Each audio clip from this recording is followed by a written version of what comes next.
Hello friends, जय श्री कृष्णा। आप सभी का हमारे यूट्यूब चैनल पे हार्दिक स्वागत है। आज हम आपको आमल की एकादशी व्रत कथा, पूजा विधि, शुभ मुहूर्त और महत्व के बारे में बताएंगे। फाल्गुन शुक्ल पक्ष की एकादशी को आमल की एकादशी के नाम से जाना जाता है। इस एकादशी में आंवले के पेड़ के नीचे भगवान विष्णु जी की पूजा की जाती है। मान्यता है कि इस व्रत को करने से सभी प्रकार के पाप नष्ट हो जाते हैं और मोक्ष की प्राप्ति होती है। इस दिन व्रत रखने से 1000 गोदान के फल के बराबर पुण्य की प्राप्ति होती है। आमल की एकादशी का हिंदू धर्म में विशेष महत्व होता है। आमल की यानी आंवला, शास्त्रों में आंवला को श्रेष्ठ स्थान प्राप्त है। मान्यता है कि श्री हरि विष्णु ने जब सृष्टि की रचना के लिए ब्रह्मा को जन्म दिया तो उस समय उन्होंने आंवले के वृक्ष को भी जन्म दिया। आंवले को भगवान विष्णु ने आदि वृक्ष के रूप में प्रतिष्ठित किया। इसके हर अंग में ईश्वर का स्थान माना गया है। मान्यता है कि आमल की एकादशी के दिन आंवला और श्री हरि विष्णु की पूजा करने से मोक्ष की प्राप्ति होती है। मान्यता है कि जो लोग स्वर्ग और मोक्ष की कामना रखते हैं उनको आमल की एकादशी के दिन आंवले के वृक्ष के नीचे बैठकर भगवान विष्णु की आराधना करनी चाहिए। कहते हैं कि आंवला भगवान विष्णु जी का प्रिय फल है। आंवले के वृक्ष में भगवान विष्णु जी का निवास माना जाता है। पद्म पुराण के अनुसार आमल की एकादशी का व्रत करने से सैकड़ों तीर्थ दर्शन के समान पुण्य प्राप्त होता है। समस्त यज्ञों के बराबर फल देने वाले आमल की एकादशी व्रत करने से व्यक्ति को मोक्ष की प्राप्ति होती है। जो लोग आमल की एकादशी का व्रत नहीं करते हैं वह इस दिन एकादशी के दिन भगवान विष्णु को आंवला अर्पित करें और स्वयं भी खाएं। शास्त्रों के अनुसार आमल की एकादशी के दिन आंवले के सेवन करना बहुत ही लाभकारी होता है। इस दिन आंवले का उपटन, आंवले के जल से स्नान, आंवले का पूजन, आंवले का भोजन और आंवले का दान करना चाहिए। होली से पहले आने वाली इस एकादशी को रंग भरनी एकादशी के नाम से भी जाना जाता है। रंग भरनी एकादशी के बारे में कथा है कि गौरी से विवाह के बाद भगवान भोलेनाथ जब पहली बार अपनी प्रिय काशी नगरी आए तो उसी दिन को ही मां पार्वती के आगमन में यहाँ रंग भरनी एकादशी के रूप में मनाते हैं। मान्यता है कि उस दिन मां पार्वती के स्वागत में पूरा नगर विविध रंगों से सजाया गया था। तब से यह परंपरा आज भी चली आ रही है। यहाँ होली से पहले पड़ने वाली एकादशी को रंग भरनी एकादशी के रूप में मनाते हैं। पूरी काशी को रंग गुलाल से सजाया जाता है और बाबा विश्वनाथ का विशेष श्रृंगार होता है और मां गौरी और शिव के स्वागत की जोर जोर से तैयारियां की जाती हैं।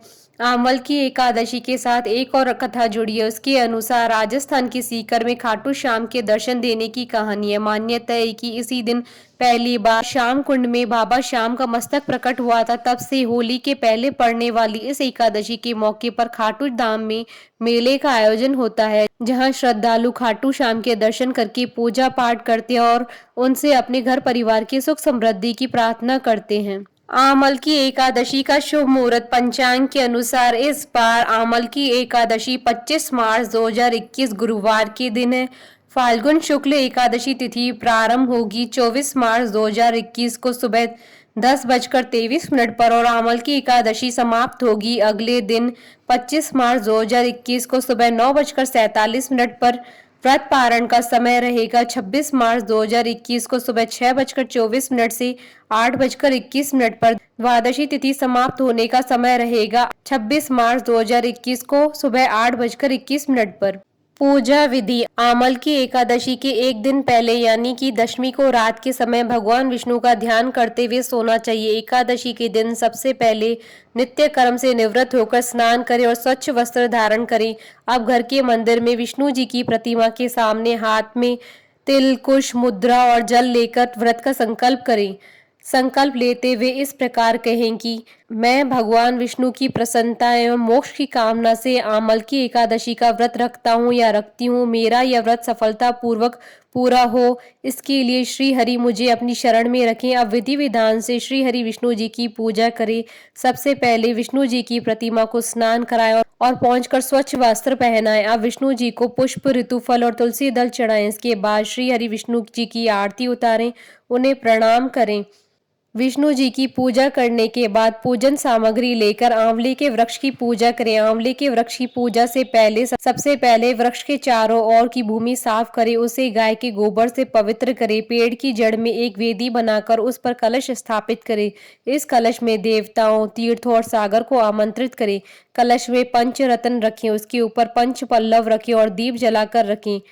कलश पर श्रीखंड चंदन का लेप करें और वस्त्र पहनाएं। अब कलश के ऊपर श्री विष्णु के छठे अवतार परशुराम जी की मूर्ति स्थापित करें और विधिवत पूजा करें। शाम के समय एक बार विष्णु जी की पूजा करें और फलाहार ग्रहण करें। रात्रि में भगवत कथा और भजन कीर्तन करते हुए श्री हरि विष्णु जी का पूजन करें। अगले दिन द्वादशी को सुबह ब्राह्मण को भोजन कराएं, उन्हें यथाशक्ति दान दक्षिणा देकर विदा करें। इसके बाद आप स्वयं भी भोजन ग्रहण कर व्रत का पारण करें। आमल की एकादशी व्रत कथा 88,000 ऋषियों को संबोधित करते हुए सूत जी ने कहा, हे विप्रो, प्राचीन काल की बात है। महान राजा मंदाता ने वशिष्ठ जी से पूछा था कि हे वशिष्ठ जी, यदि आप मुझ पर प्रसन्न है तो ऐसे व्रत का विधान बताने की कृपा करें जिससे मेरा कल्याण हो। महर्षि वशिष्ठ जी ने कहा, हे राजन, सब व्रतों से उत्तम और अंत में मोक्ष देने वाला आमल की एकादशी का व्रत है। राजा मानधाता ने कहा कि हे ऋषि श्रेष्ठ, इस आमल की एकादशी के व्रत की उत्पत्ति कैसे हुई? इस व्रत को करने का क्या विधान है? हे वेदों के ज्ञाता, कृपा कर यह सब वृतांत मुझे विस्तार पूर्वक बताइए। महर्षि वशिष्ठ जी ने कहा, हे राजन, मैं तुम्हारे समक्ष विस्तार से इस व्रत का वृतांत कहता हूँ। यह व्रत फाल्गुन मास के शुक्ल पक्ष में होता है। इस व्रत के फल से सभी पाप समूल नष्ट हो जाते हैं। इस व्रत का पुण्य 1000 गोदान के फल के बराबर है। आमल की आंवले की महत्ता उसके गुणों के अतिरिक्त इस बात में भी है कि इसकी उत्पत्ति भगवान विष्णु के श्रीमुख से हुई है। अब मैं आपको एक पौराणिक कथा सुनाता हूँ, ध्यान पूर्वक श्रवण करो। प्राचीन समय में वैदिक नामक एक नगर था। उस नगर में ब्राह्मण, वैश्य, क्षत्रिय, शूद्र चारों वर्ण के लोग प्रसन्नता पूर्वक रहते थे। नगर में सदैव वेद ध्वनि गूंजा करती थी। उस नगरी में कोई भी पापी, दुराचारी, नास्तिक आदि न था। उस नगर में चैत्रथ नामक चंद्रवंशी राजा राज्य करता था। वह उच्च कोटि का विद्वान तथा धार्मिक प्रवृत्ति का व्यक्ति था। उसके राज्य में कोई भी गरीब न था और न ही कंजूस। उस राज्य के सभी लोग विष्णु भक्त थे। वहाँ के छोटे बड़े सभी निवासी प्रत्येक एकादशी का उपवास करते थे। एक बार फाल्गुन माह के शुक्ल पक्ष की आमल की नामक एकादशी आई। उस दिन राजा और प्रत्येक प्रजाजन, वृद्ध से लेकर बालक तक ने आनंद पूर्वक उस एकादशी को उपवास किया। राजा अपनी प्रजा के साथ मंदिर में आकर कलश स्थापित करके तथा धूप, दीप, नैवेद्य, पंचरत्न, छत्र आदि और धात्री का पूजन करने लगा। वे सब धात्री की इस प्रकार स्तुति करने लगे, हे धात्री, आप ब्रह्मा स्वरूप हैं। आप ब्रह्मा जी द्वारा उत्पन्न और सभी पापों को नष्ट करने वाली, आपको नमस्कार है। आप मेरा अर्घ्य स्वीकार करो। आप श्री रामचंद्र जी के द्वारा सम्मानित है। मैं आपसे प्रार्थना करता हूँ कि मेरे सभी पापों को हरण करो। उस मंदिर में रात को सभी ने जागरण किया। रात के समय उस जगह एक बहेलिया आया। वह महापापी तथा दुराचारी था। अपने कुटुंब का पालन वह जीव हिंसा करके करता था। वह भूख प्यास से अत्यंत व्याकुल था। कुछ भोजन पाने की इच्छा से वह मंदिर के कोने में बैठ गया। उस जगह बैठकर वह भगवान विष्णु जी की कथा तथा एकादशी महात्म्य सुनने लगा। इस प्रकार इस बहेलिये ने सारी रात अन्य लोगों के साथ जागरण कर व्यतीत की। प्रातःकाल सभी लोग अपने अपने निवास पर चले गए। इसी प्रकार वह बहेलिया भी अपने घर चला गया और वहां जाकर भोजन किया। कुछ समय बीतने के पश्चात उस बहेलिये की मृत्यु हो गई। उसने जीव हिंसा की थी। इस कारण हालांकि वह घोर नरक का भागी था, परंतु उस दिन आमल की एकादशी का व्रत तथा जागरण के प्रभाव से उसने राजा विदुरथ के यहाँ जन्म लिया।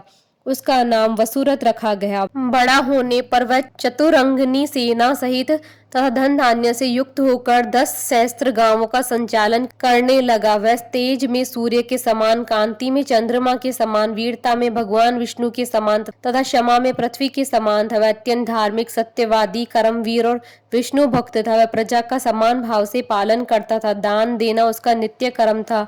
एक बार राजा वसुरथ शिकार खेलने के लिए गया। देव योग से वन में वह रास्ता भटक गया और दिशा का ज्ञान न होने के कारण उसी वन में एक वृक्ष के नीचे सो गया। कुछ समय पश्चात पहाड़ी डाकू वहां आए और राजा को अकेला देखकर मारो मारो चिल्लाते हुए राजा वसुरथ की ओर दौड़े। वह डाकू कहने लगे कि इस दुष्ट राजा ने हमारे माता पिता, पुत्र, पौत्र आदि समस्त संबंधियों को मारा है तथा देश से निकाल दिया। अब हमें इसे मारकर अपने अपमान का बदला लेना चाहिए। इतना कह वे डाकू राजा को मारने लगे, उस पर अस्त्र शस्त्र से प्रहार करने लगे। उन डाकुओं के अस्त्र शस्त्र राजा के शरीर पर लगते ही नष्ट हो जाते और राजा को पुष्पों के समान प्रतीत होते। कुछ देर बाद प्रभु इच्छा से उन डाकुओं के अस्त्र शस्त्र उन्हीं पर प्रहार करने लगी, जिससे वे सभी मूर्छित हो गए।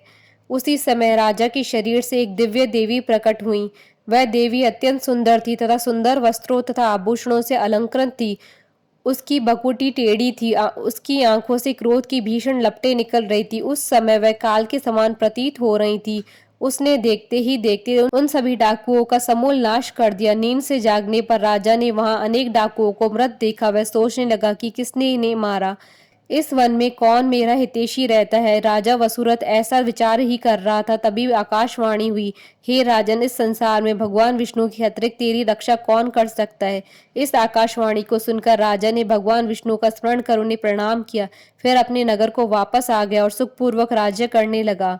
महर्षि वशिष्ठ ने कहा, हे राजन, यह सब आमल की एकादशी के व्रत का प्रभाव था। जो मनुष्य एक भी आमल की एकादशी का व्रत करता है, वह प्रत्येक कार्य में सफल होता है और अंत में वैकुंठ धाम को पाता है। कथा सार, भगवान श्री हरि की शक्ति हमारे सभी कष्टों को हरती है। यह मनुष्य को ही नहीं अपितु देवताओं की रक्षा में भी पूर्णतः समर्थ है। इसी शक्ति के बल से भगवान विष्णु ने मधु कैटभ नाम के राक्षसों का संहार किया था। इसी शक्ति से उत्पन्न एकादशी बनकर मुर नामक असुर का वध करके देवताओं के कष्ट को हरकर उन्हें सुखी किया था। बोलिए भगवान विष्णु की जय, सनातन धर्म की जय। आशा करती हूँ कि आपको आमल की एकादशी व्रत कथा, पूजा विधि, शुभ मुहूर्त का ये वीडियो पसंद आया होगा। तो आप इस वीडियो को अधिक से अधिक लाइक और शेयर कीजिएगा ताकि सभी भक्तों को इस वीडियो का लाभ प्राप्त हो सके। आप हमारे चैनल को सब्सक्राइब जरूर कीजिएगा अगर अब तक नहीं किया है तो, ताकि आप और हम कनेक्टेड रहें। साथ ही प्रेस करना ना भूलिएगा बेल आइकन को, जिससे नए वीडियो से रिलेटेड नोटिफिकेशन आपको तुरंत प्राप्त हो सके। जय श्री कृष्णा।